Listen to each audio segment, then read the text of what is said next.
Hello friends, मैं यशवीन आपका स्वागत करती हूँ तक्षशिला ट्यूटोरियल्स के ऑनलाइन चैनल पर। तो दोस्तों, आज है हमारा लेक्चर 11.4। लेक्चर 11.3 में हमने प्रक्रम पढ़ रहे थे, जो कि उसका पहला स्टेप कंप्लीट कर लिया था। हम पढ़ रहे थे जीनी अभियांत्रिकी के प्रक्रम, ठीक किस प्रकार से जीनी अभियांत्रिकी होती है, जेनेटिक इंजीनियरिंग के क्या क्या प्रक्रम होते हैं, उनके स्टेप्स पढ़ रहे थे।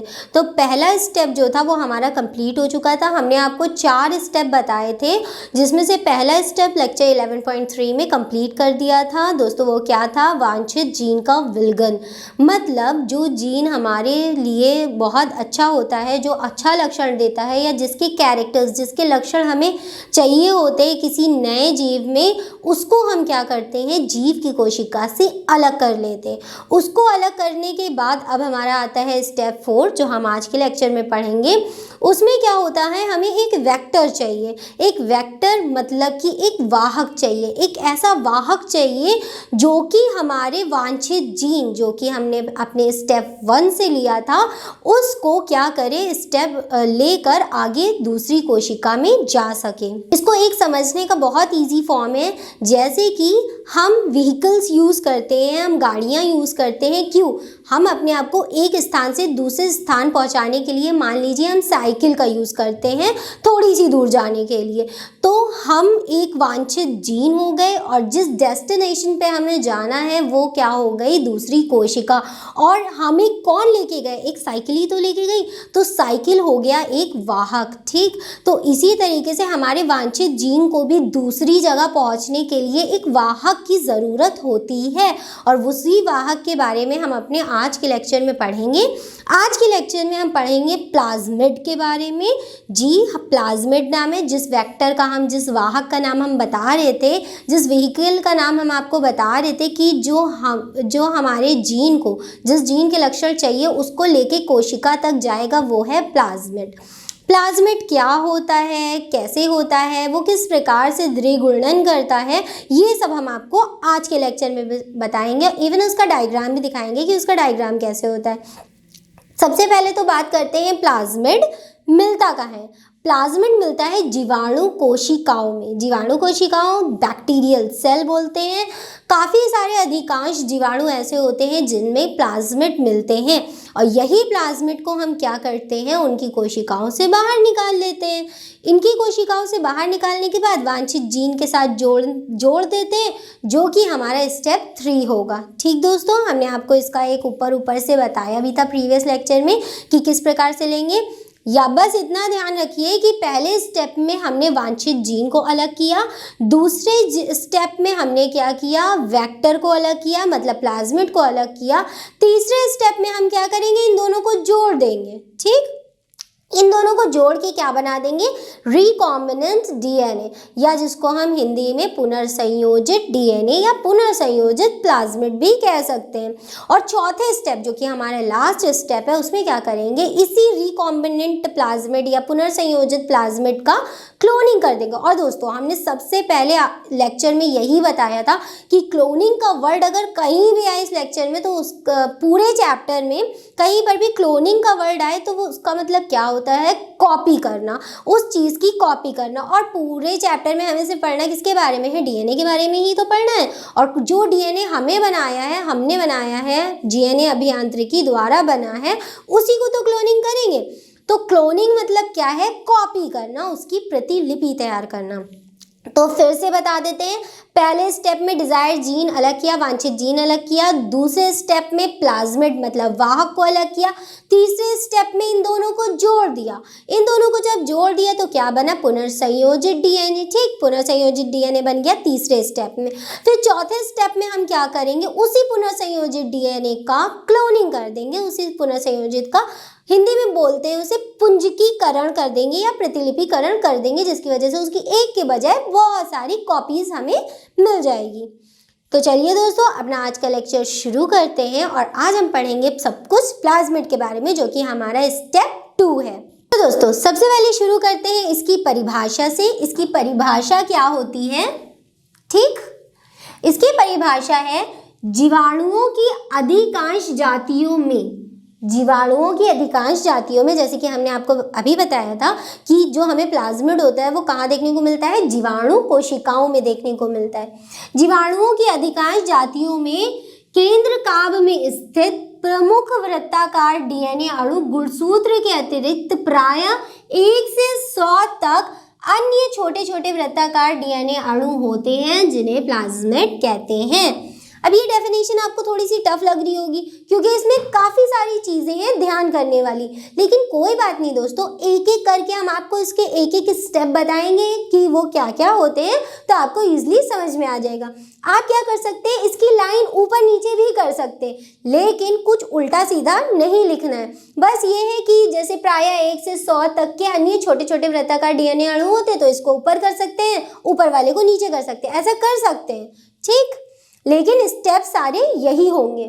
जीवाणुओं की अधिकांश जातियों में केंद्र काभ में स्थित, अब इसका मतलब क्या है, केंद्र काभ क्या होता है, ये होती है क्या, एनिमल सेल, ठीक। एनिमल सेल के बीच में क्या होता है, केंद्रक, और केंद्रक के अंदर भी एक छोटा सा और डेंस सा, मतलब बहुत सघन सा स्ट्रक्चर होता है जिसको केंद्र काभ बोलते हैं। इंग्लिश में इसे न्यूक्लियोइड बोलते हैं, ठीक दोस्तों। न्यूक्लियस के अंदर क्या होता है, न्यूक्लियोइड होता है, ऐसे ही केंद्रक के अंदर क्या होता है, केंद्र काभ होता है। केंद्रक के अंदर छोटा सा क्या होता है, केंद्र काभ होता है, और इसी के अंदर हमें गुणसूत्र, डीएनए सब कुछ देखने को मिलता है। जीवाणुओं की अधिकांश जातियों में केंद्र काभ में स्थित, केंद्र काभ पता चल गया ना क्या है, केंद्रक के अंदर उपस्थित एक स्ट्रक्चर, एक संरचना है जिसको केंद्र काभ बोलते हैं। प्रमुख वृत्ताकार डीएनए अणु, प्रमुख वृत्ताकार नाम यहाँ आया, ऐसा क्यों, क्योंकि जो प्लाज्मिड का स्ट्रक्चर होता है वही वृत्ताकार होता है, कुछ इस प्रकार से, ठीक दोस्तों। जो हमारा प्लाज्मिड हम पढ़ेंगे वो कैसा होगा, वृत्ताकार होगा, और इसमें गुणसूत्र के अतिरिक्त लिखा है।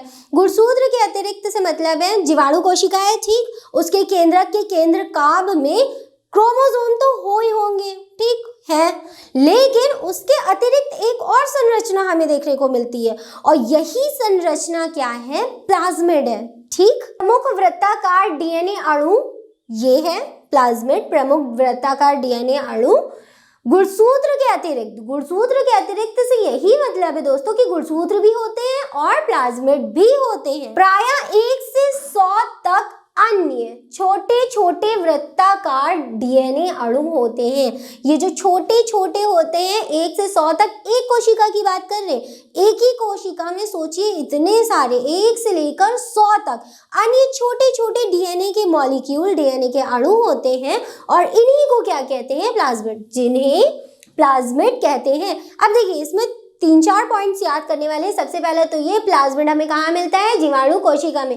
याद करते चलिए, प्लाज्मिड के बारे में बहुत पूछा जाता है। इसमें प्लाज्मिड का क्वेश्चन अलग से ही बोर्ड में बन के आता है कि प्लाज्मिड को संक्षेप में वर्णित करिए या इसके ऊपर टिप्पणी करिए या बताइए कि प्लाज्मिड क्या होते हैं, ठीक। तो आप डायरेक्ट यहाँ से लेकर यहाँ तक लिख सकते हैं, और इसका जो डायग्राम है वो भी बहुत ज़्यादा खतरनाक नहीं है, बिल्कुल इजी सा डायग्राम है, वो भी आप बना देंगे तो पूरे नंबर तो आराम से मिल जाएंगे, ठीक। तो सबसे पहली बात, प्लाज्मिड हमें कहाँ देखने को मिलता है, जीवाणु कोशिका में देखने को मिलता है, केंद्र काभ में मिलता है।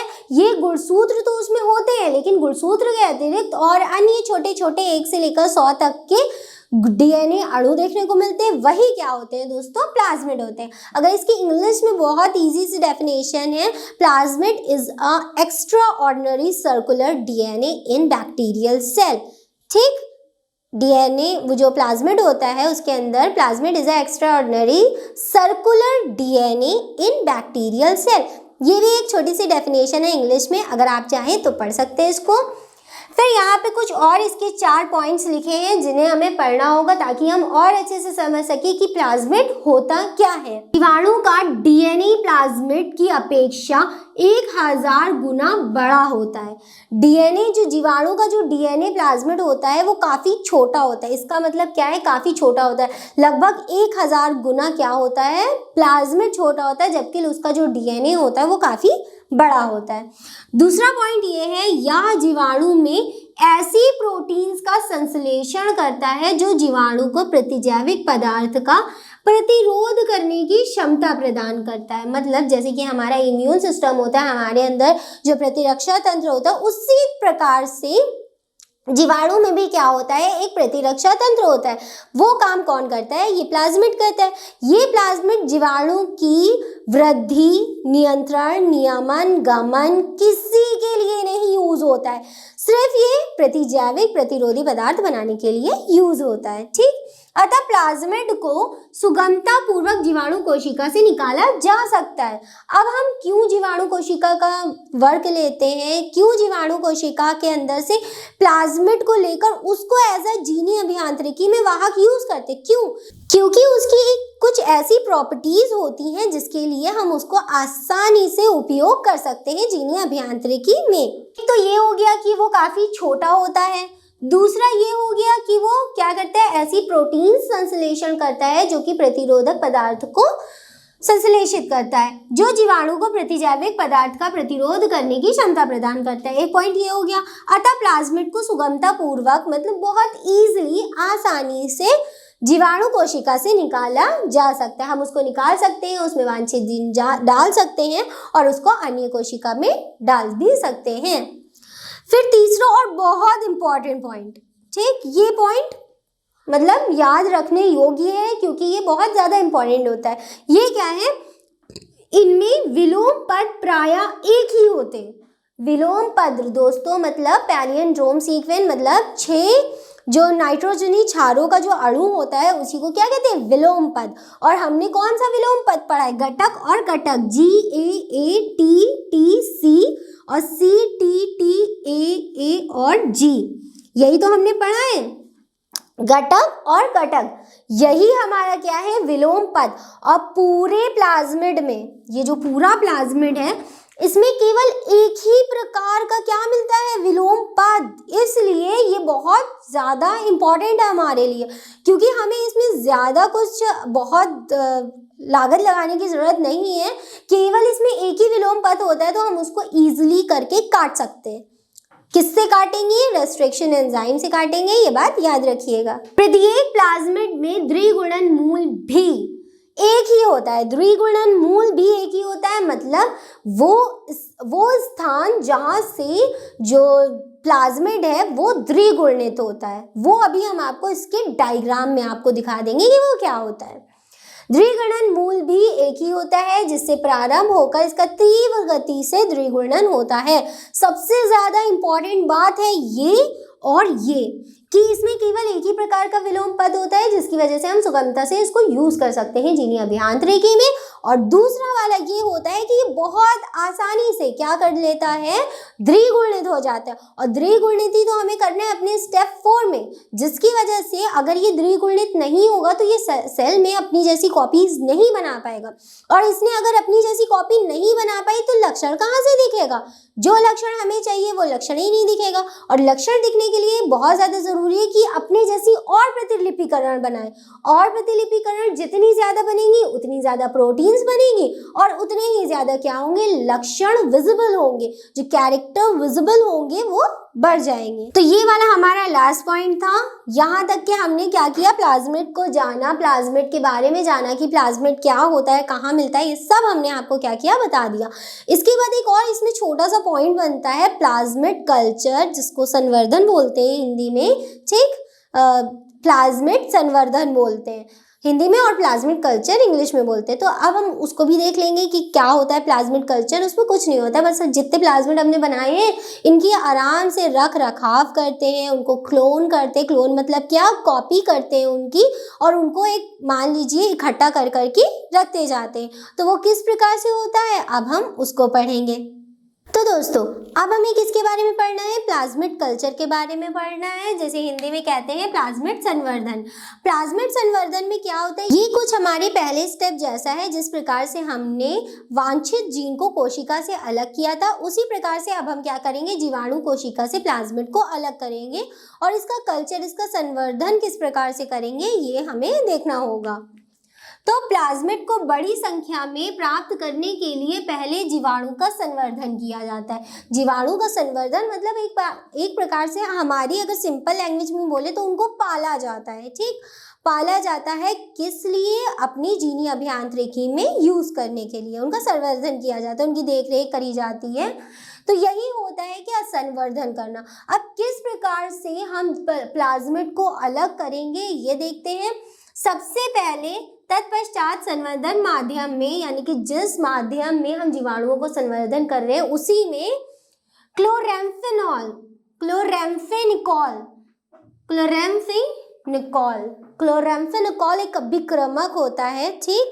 अभिक्रमक, इस अभिक्रमक को जैसे ही डालेंगे उसमें मिला देते हैं। किसमें मिला देते हैं? क्लोरेम्फेनिकॉल को हम नामक अभिक्रमक मिला देते हैं, किसमें? संवर्धन माध्यम में।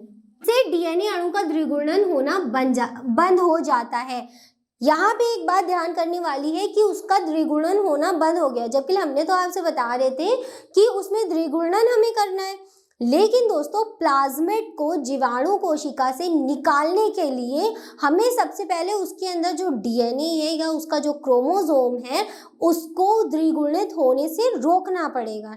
इसलिए हम क्या करते हैं? क्लोरेम्फेनिकॉल उसमें मिला देते हैं। इससे डीएनए अणु का द्विगुणन होना बंद हो जाता है। जब डीएनए अणु का द्विगुणन होना बंद हो जाएगा तभी प्लाज्मिड द्विगुणित होगा, वरना नहीं होगा, ठीक। और तेज गति से प्लाज्मिड द्विगुणित होगा।